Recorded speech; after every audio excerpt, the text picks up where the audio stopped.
dan salam sejahtera. Baik, saya akan sambung kuliah yang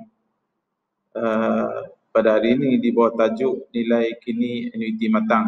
Kuliah yang lepas adalah berkaitan nilai kini annuiti biasa. Dan saya ulang sekali lagi maksud nilai kini annuiti matang. Kalau kamu lihat pada video yang sebelum ini, tafsiran ataupun konsep nilai kini annuiti ni sama ada annuiti biasa ataupun annuiti matang, perbezaannya ialah pada ayat ataupun perkataan di akhir setiap tempoh dan di awal setiap tempoh.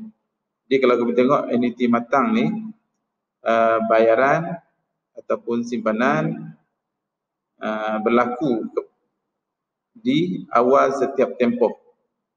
Okey, yang ni ambil perhatian. Yang di nilai kini annuiti biasa berlaku di akhir setiap tempoh. Okey, boleh. Dan sebelum tu sila keluarkan nilai faktor bagi membolehkan jadual nilai faktor bagi memudahkan kita membuat rujukan nanti. Baik, saya akan masuk di bawah slide nilai kini annuiti matang. Di sini ada satu contoh. Katakan hari ini adalah 1 Januari. Kamal bercadang untuk menabung hari ini dan mengeluarkan jumlah yang sama dari tabungnya pada awal setiap tahun selama 3 tahun. Bermula tahun ini bagi tujuan membayar iuran pengajian di universiti. Iuran yang perlu dikeluarkan pada awal setiap tahun adalah sebanyak 3,000 dan tabungan tersebut memberi keuntungan pada kadar 15% setahun. Berapakah Kamal perlu menabung hari ini bagi tujuan tersebut? Kadar keuntungan ni kalau lihat pada institusi kewangan ada cukup tinggi lah. Boleh dikatakan hampir tiada institusi kewangan yang memberi tulangan sebanyak 15%, melainkan sekiranya kamu ataupun mana-mana individu yang terlibat dalam projek-projek pelaburan yang berbentuk perniagaan, pengeluaran dan juga perkhidmatan. Kalau simpanan biasa ataupun simpanan yang mempunyai kadar risiko yang sangat rendah, kadar pulangannya pun adalah rendah. Jadi 15% ni agak tinggi. Tapi bagi tujuan untuk pembelajaran, kita letakkan sajalah. Baik, cuba kamu tengok garis masa ini. Untuk memahami situasi yang berlaku pada Kamal ini.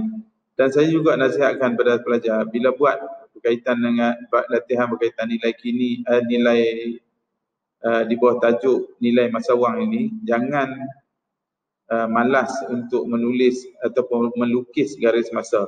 Sebab garis masa ni banyak membantu untuk mengelak daripada berlakunya kesilapan dalam meletakkan nilai. Sebab nilai hadapan, nilai di hujung tahun dengan awal tahun beri impak yang sangat besar. Jadi Kamal ni, dia nak masuk universiti. Lepas tu dia nak buat pembayaran yuran 3,000 pada setiap awal tempoh. Kalau tengok di sini 9,000 lah kan. Jadi kita nak tengok adakah Kamal perlu menyimpan 9,000 bagi membolehkan dia dapat menyambung pelajaran berdasarkan nilai kini ni. Okey. Okey, bagaimana cara mengira? Okey, keluarkan jadual nilai faktor ya. Keluarkan sekarang bagi memudahkan kita membuat pengiraan. Okey, sekarang PMT dia 3,000, I 15%, N3 dan berapakah PBAAD? PBA itu adalah present value annuity, AD itu adalah advance, iaitu matang. Okey, kita masukkan formula PBAAD sama juga PMT darab PBIFA IN darab 1 plus I. Okey, 1 plus I itu adalah merujuk kepada annuity matang.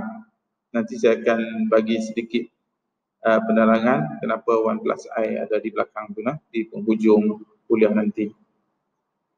Okey, masukkan nilai 3,000 kali PBIFA 15% N3 darab 1 plus 0.15. Okey, rujuk sekarang jadual faktor kolom 15% dan tahun ataupun yang baris tu adalah N3. Baik, kamu akan jumpa 2.2832. Okey. Dan darab 1.15, lepas tu darab 3000, kamu akan dapat 7877.04. Okey, jadi Kamal perlu simpan RM7,877.4 saja bagi membolehkan dia dapat mengeluarkan yuran pengajian dia sebanyak 3,000. Nampak macam magic tak? Nak 9,000 tapi simpan RM7,877 saja. Okey, kita tengok lagi. Kalau kita menggunakan rumus. Rumus ni pun bukanlah satu benda yang berbeza. Yang saya circlekan ini, saya bulat-bulatkan ini menunjukkan bahawa ni jadual faktor kamu. Dalam jadual faktor inilah kamu akan dapat, dalam rumus inilah terhasilnya jadual faktor. So kamu masukkan saja angka tersebut. Okey, 3,000 darab dengan 1 tambah 0.15 kuasa 3 tolak 1 bagi dengan 0.15 darab 1 tambah 0.15 kuasa 3, lepas tu darab 1 tambah 0.15. So kamu akan dapat 7877.13. Ada sedikit perbezaan di bahagian sen itu. Perbezaan ini adalah disebabkan oleh titik perpuluhan yang ada di dalam jadual faktor dengan titik perpuluhan yang ada di dalam kalkulator kamu. Jadual faktor ada 4 titik perpuluhan, tapi dalam kamu punya kalkulator mungkin ada sampai 8 dan 10 titik perpuluhan. Perbezaan itu tidak memberi kesan pada jawapannya. Baik, saya rasa itu saja kuliah kita untuk hari ini. Dan sebagai pengukuhan, saya tambah satu lagi situasi. Lihat kepada cara pengiraan tongsing ini. Dia nak keluarkan 400 setiap awal tahun selama 4 tahun. Tadi kita buat 3 tahun kan. Situasinya sama aja. Cuma yang ni kita tambah jadi 4 kali pengeluaran, yang tadi 3 kali pengeluaran. Sebagai pengukuhan kefahaman kamu. Kadar faedah 5%, N dia 4. Tengok tongsing nak kena simpan berapa. Kalau ikut calculation 1,600 lah kan. Okey, tengok kita masukkan. Okey, tengok jadual faktor 5% N4. So kamu akan dapat 1489.32. So tongsing hanya perlu simpan 1489.32 ringgit saja bagi membolehkan dia mengeluarkan pengeluaran sebanyak 400. Sepatutnya 1,006 kan. Baik. Tadi saya ada sebut berkaitan dengan saya nak kamu balik buat rujukan sedikit. Kenapa adanya satu tambah I di belakang itu? Okey, satu tambah I di sini ya. Di dalam formula itu ada satu tambah I di belakang yang menggambarkan nilai kini annuity matang. Jadi balik nanti kamu tolong catatkan di mana-mana ya, sebagai gambaran untuk kamu membuat ulang kaji bagi mengukuhkan kefahaman. Jika kamu kukuh tentang konsep nilai masa wang, yang mudah bagi kamu untuk faham pengiraan nilai kini, nilai hadapan, annuity, perpetuity dan sebagainya.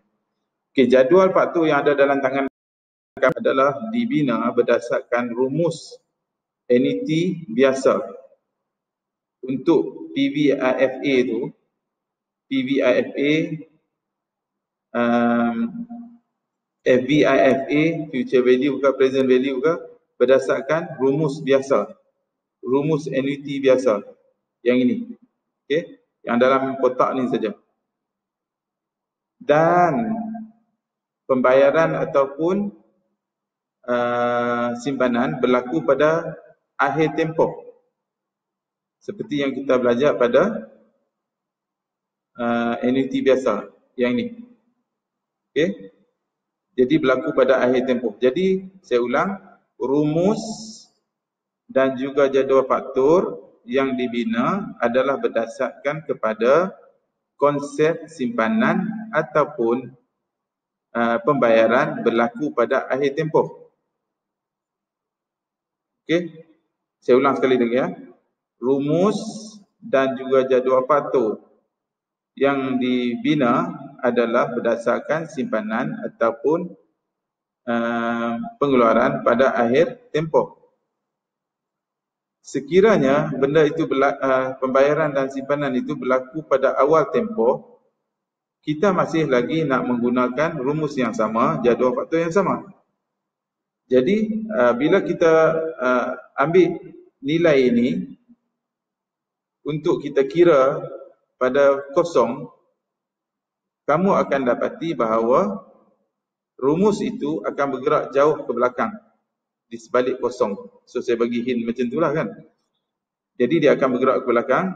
Sebab itulah kamu kena darab 1 tambah I semula untuk membolehkan nilai tersebut kembali kepada kosong.